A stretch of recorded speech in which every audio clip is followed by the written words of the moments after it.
بسم اللہ الرحمن الرحیم۔ السلام علیکم ورحمۃ اللہ وبرکاتہ۔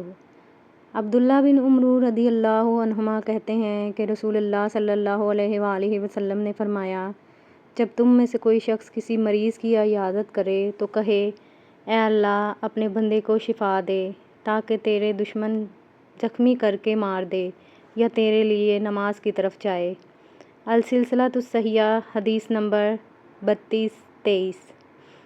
عبد الرحمن بن ابی لیہ رحمۃ اللہ علیہ سے مروی ہے کہ ابو موسیٰ حسن بن علی رضی اللہ عنہم کی عیادت کرنے آئے تو علی رضی اللہ عنہ نے ان سے کہا، تم عیادت کرنے کی غرض سے آئے ہو یا خوش ہو کر آئے ہو؟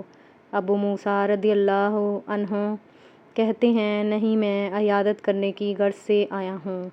علی رضی اللہ عنہ نے ان سے کہا، اگر تم عیادت کرنے کی غرض سے آئے ہو تو میں نے رسول اللہ صلی اللہ علیہ وآلہ وسلم سے سنا، آپ صلی اللہ علیہ وآلہ وسلم فرما رہے تھے، جب آدمی اپنے مسلمان بھائی کی عیادت کرنے کے لیے آتا ہے تو وہ جنت کے باغیچے میں چلتا رہتا ہے حتیٰ کہ آ کر بیٹھ جائے۔ جب وہ بیٹھ جاتا ہے تو رحمت اسے ڈھانپ لیتی ہے۔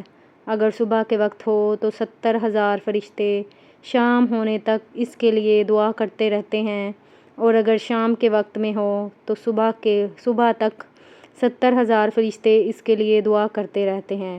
سبحان اللہ۔